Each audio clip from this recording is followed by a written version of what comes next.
program of fandangos. I'll be discussing some aspects of the form. I'll play 7 fandangos for you and show you 2 more modern examples which grew from the form. I'll start with a fandango from Guatemala from 1803.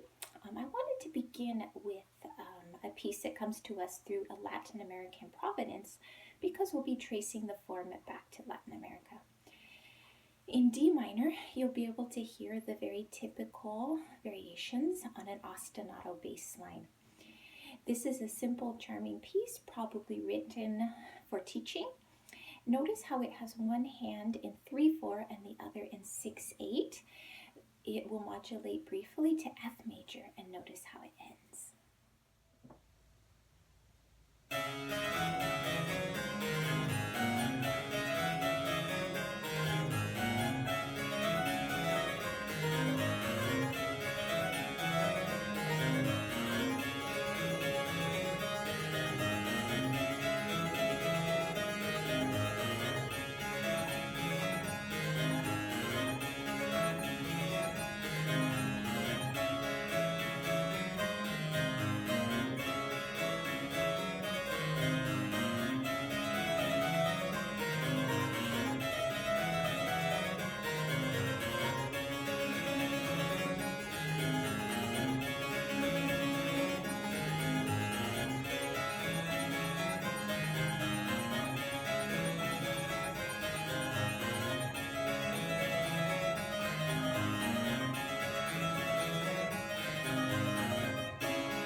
One of the most characteristic parts of the fandango is its ending on what we would consider the dominant chord.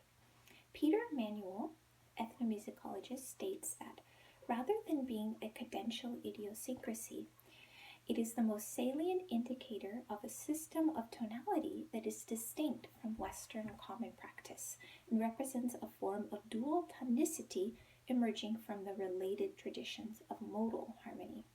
He is referring to Andalusian or Phrygian tonality, which evolved through the confluence of Gregorian modality, European common practice harmony, and the musical legacy of the Moors who ruled Andalusia. Like traditional Arab music today, Moorish music was grounded in a set of modes, and 2 of the most important modes take E as their tonic. And here, the 4th scale degree, A, is a secondary tonic and is a stable resting pitch.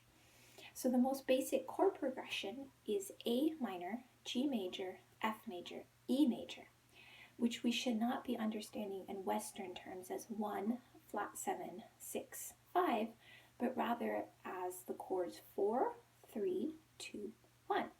And flamenco musicians today refer to this chord progression as the Andalusian cadence. The ambiguity of the fandango's tonicity has been of interest for some time. Spanish musicologist Berlanga Fernandez states that pieces cannot really be regarded as ending on the dominant, since this analysis is assuming that they are tonal pieces, which they are not.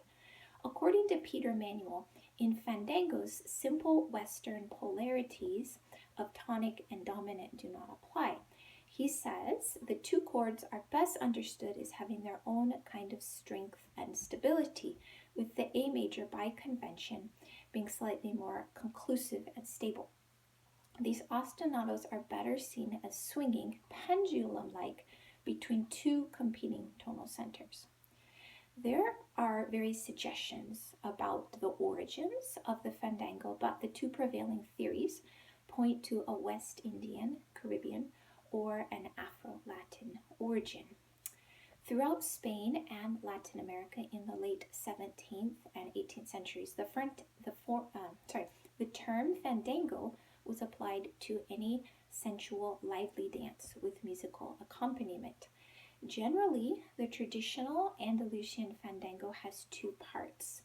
It will alternate sung verses, coplas, accompanied by 1, 4, 5 harmonies, with instrumental interludes or ritornellos, consisting of reiterated and ornamented passages with the chord progression 4, 3, 2, 1, often with an F major triad serving as a modulatory pivot chord.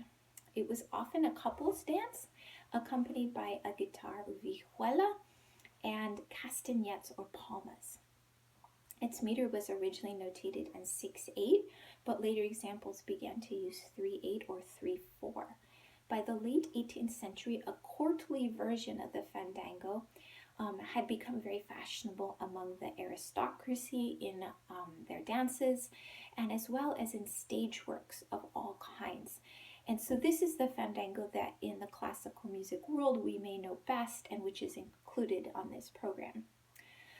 The church denounced as vulgar dances like the fandango, and numerous travel accounts from the 18th and 19th centuries were critical of the overtly sensual fandango. But the Spanish public and beyond, everywhere, was infatuated with the dance.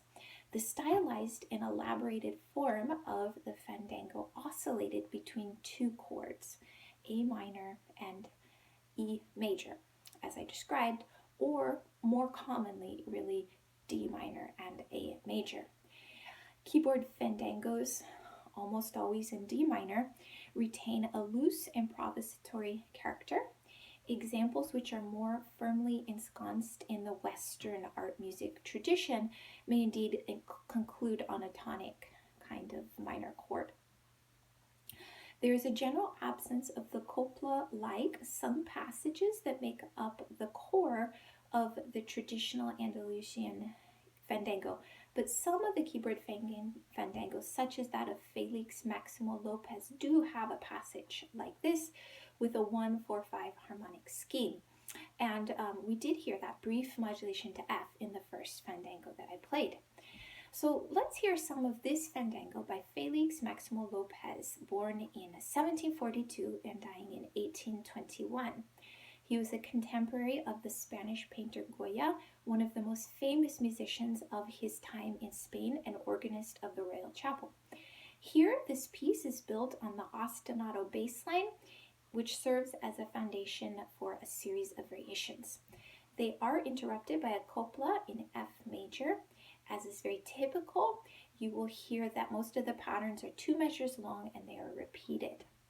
I'll follow it with a fandango called Fandango Nuevo by Francisco Díaz. Very little is known about this composer, but from analysis of the paper from the original, they believe it was written between 1793 and 1796.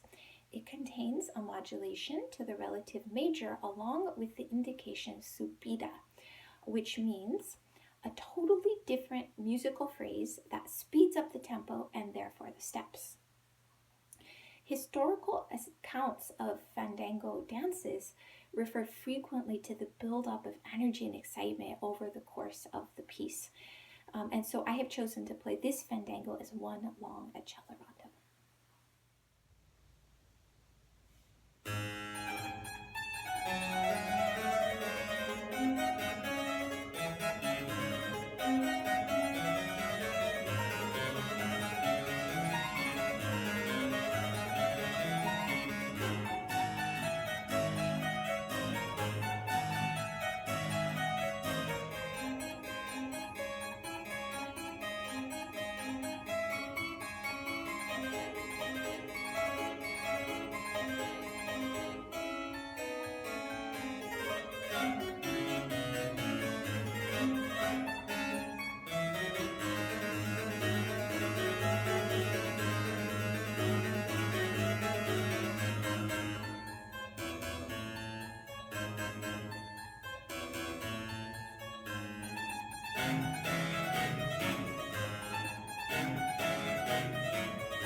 composer states that all of the fandangos in the Spanish libraries are in D minor. And so for this type of program, he suggests to add some variety if we were not to rival the art of fugue in terms of tonal monochromaticism. So I'm happy to say that I did find some fandangos in other tonalities. The next three are in more varied styles, and they are by composers from different countries. The first is by Domenico Gallo, who flourished from 1730 to about 1775. This work is in E minor and has a different feel. It sounds more classical in character, more tonal, grounded in 3/4 time. It does have extended alterations or alternations between the chords of the tonic and dominant. Biographical facts on him are scarce, but it is believed that he was a violinist born in Venice. The next work, or the next fandango, is by Gustave Dugazon. This is probably the most different in the program. It is in A minor, and it is from his collection of national dances. He wrote dances that were supposed to represent the national style from many of the different countries in Europe, and this is the one for Spain. He was a French composer born in Paris in 1781. He was a student of Gothic at the Paris Conservatory, and this work was surely intended to be performed on the piano. Following it, I will play a third fandango, and this one combines the form with another form, the rondo. This is by Benjamin Carr, who was a British-American composer. This work was published in Philadelphia in 1809. And you can very clearly hear the alternation between A minor and E major throughout the work. And I believe this one works very well on the harpsichord.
to move back to C minor and the fandango style that is more typical, I will play one of my favorites. This is an anonymous fandango, although it's believed to be from the 18th century. The title is called The Best of the Minuets. So it is indeed not a minuet, it is a fandango. So the title can be read satirically and is part of the Spanish nationalist movement that began to gain notoriety at the end of the 18th century. So in this work, you will be able to see the polyrhythmic sesquialtero rhythm with the left hand in 6/8 and the right hand most of the time in 3/4. So in this sense, it's very similar to the opening fandango that I played, and is very much a series of short repeated variations. There are many repeated notes and brilliant figuration. There is a contrasting middle section in the relative major, and then it returns to the opening material.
system of these courtly fandangos has closely related counterparts in Latin America.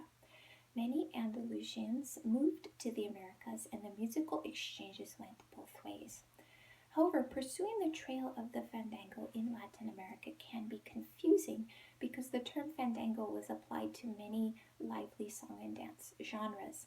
And even today, the word fandango can refer to the party that is held where the music is being played.